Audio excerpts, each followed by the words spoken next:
નમસ્તે વિદ્યાર્થી મિત્રો, આજે વાત કરીશું વાર્ષિક પરીક્ષા પેપર 2025 ધોરણ 9 અને વિષય કમ્પ્યુટરનું સંપૂર્ણ 100% વિદ્યાર્થી મિત્રો પેપર સોલ્યુશન મેળવવાના છીએ. એ પહેલા ચેનલની અંદર પ્રથમ વખત આવ્યા છો તો ચેનલને ખાસ સબસ્ક્રાઇબ કરી દેવી. વિદ્યાર્થી મિત્રો, તમારે OMR શીટની અંદર પ્રશ્નોના જવાબ લખવાના રહેશે. પહેલો પ્રશ્ન આપણો એવો છે કે નીચેનામાંથી કયો એકમ ગાણિતિક અને તાર્કિક ગણતરી કરે છે? તો સાચો જવાબ આવશે એ, ગાણિતિક તાર્કિક એકમ. નંબર 2, નીચેનામાંથી સેકન્ડરી મેમરીની કઈ લાક્ષણિકતાઓ છે? તો આવશે એ, પ્રાઇમરી મેમરી કરતાં સસ્તી અને ધીમી છે. નંબર 3, ઉચ્ચ ગુણવત્તા ધરાવતા ગ્રાફિક્સ અને એનિમેશન ધ્વનિનું નિર્ગમ કરવા માટે કયા એકમનો ઉપયોગ કરવામાં આવે છે? તો જવાબ આવશે સી, એ અને બી બંને. સ્પીકર્સ અને હેડફોન્સ. વોઇસ આઉટપુટના ઉદાહરણ કયા કયા છે? તો આપેલા તમામ. નંબર 5, સેકન્ડરી મેમરીને ખાલી જગ્યા તરીકે ઓળખવામાં આવે છે? તો ગૌણ મેમરી. નંબર 6, નીચેનામાંથી કયા પ્રકારની ઓપ્ટિકલ ડિસ્ક પર માહિતીને ભૂંસીને નવી માહિતી લખી શકાય છે? તો આવશે સી, CDIW. નંબર 7 મિત્રો, કોમ્પ્યુટરની મેમરીમાં ધન કે ઋણ સંખ્યાનો સંગ્રહ કરવા માટે કઈ રીત વાપરવામાં આવે છે? તો આવશે બી, 2 ની પૂરક પદ્ધતિ. નંબર 8 મિત્રો, ઘણીવાર ફક્ત કર્નલ સાથે નીચેનામાંથી શું આવે છે? તો આવશે બી, નિઃશુલ્ક OS. પ્રશ્ન નંબર 9, પ્રોગ્રામ કે અન્ય ઘટકોના નાના ચિત્રના રૂપમાં રજૂઆત કોના દ્વારા કરવામાં આવે છે? તો ડી, આઇકોન. નંબર 10, કોમ્પ્યુટરના વિવિધ એકમો ડિવાઇસને વાપરવા માટે અલગ અલગ પ્રોગ્રામની જરૂર પડે છે, જેને ખાલી જગ્યા કહે છે, તો તેને ડિવાઇસ ડ્રાઈવર કહેવાય. નંબર 11, જુદા જુદા કાર્યની જેમ યાદી કે જેમાંથી ઉપયોગ કરતા કોઈ એક વિકલ્પની પસંદગી કરી શકે તેને શું કહેવાય? તો તેને મેનુ કહેવાય. નંબર 12, જે મોબાઈલ ફોનમાં ફોનની સાથે સાથે અન્ય વધારાની સગવડ જેવી કે મ્યુઝિક પ્લેયર, વિડીયો પ્લેયર વગેરે પણ હોય છે, તેને કયો ફોન કહેવાય? તો તેને ફીચર ફોન કહેવાય.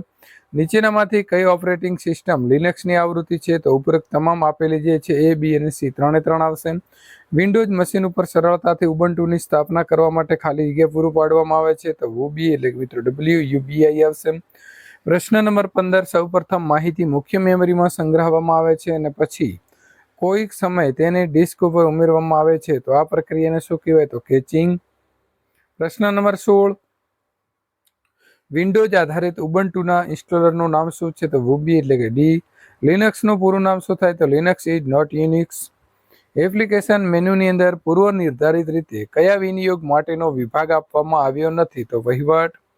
19 નંબરનો પ્રશ્ન છે કે કયા પ્રકારના ટર્મિનલની અંદર CLIની કામગીરી અને GUI પ્રોગ્રામ બંને એક સાથે ચાલશે નહીં? તો આવશે બી, ટેસ્ટ મોડ વર્ચ્યુઅલ. CLI કાર્ય પદ્ધતિમાંથી બહાર આવવા માટે કયો આદેશ એટલે કે કમાન્ડ છે? તો ડી, એક્ઝિટ. પ્રશ્ન નંબર મિત્રો 21, ઓબ્જેક્ટનું સ્થાનફેર એટલે કે મૂવ કઈ પ્રક્રિયા દ્વારા થાય છે? તો બી, કટ એન્ડ પેસ્ટ.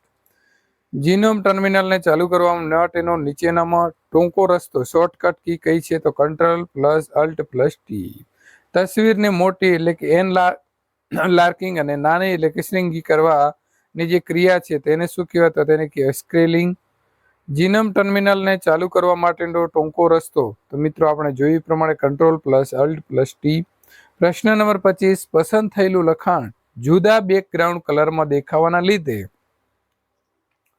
બાકીના લખાણ કરતા જુદું તરી આવે છે, તો પસંદ થયેલ લખાણને શું કહેવામાં આવશે? તો બ્લોક એટલે કે એ. પ્રશ્ન નંબર 26, છૂટાછવાયા લખાણને કીબોર્ડ દ્વારા પસંદ કરતી વખતે પ્રથમ બ્લોક બનાવ્યા બાદ કઈ કી એક સાથે દબાવવામાં આવે છે? તો Shift+F8. પ્રશ્ન નંબર મિત્રો 27, દસ્તાવેજમાંથી કોઈ શબ્દ શોધવા માટે કઈ ફંક્શન કી નો ઉપયોગ કરી શકાય છે? તો F5. પ્રશ્ન નંબર મિત્રો 28, કોષ્ટક તૈયાર કરતા પહેલા આડી અને ઊભી હારની સંખ્યા નક્કી કરવી, તો સાચો જવાબ આવશે બી, સારો વિચાર છે, કારણ કે આયોજન સમય અને પ્રયત્નોને બચાવે છે. હયાત આડી કે ઊભી હરોળ કાઢી નાખવા માટે ટૂંકી ચાવી એટલે કે શોર્ટકટ કી કઈ છે? તો આવશે Alt+Delete. પ્રશ્ન નંબર 30, સ્લાઇડના લખાણમાં ઝડપથી સુધારા વધારા કરવા સામાન્ય રીતે કયા દ્રશ્યનો ઉપયોગ કરવામાં આવશે? તો બી, આઉટલાઇન વ્યૂ. પ્રશ્ન નંબર 31, નીચેનામાંથી કયા પ્રકારના સોફ્ટવેરમાં તૈયાર કરેલા ફાઇલ પ્રેઝન્ટેશનમાં ઉમેરી શકાય છે? તો આપેલા તમામ.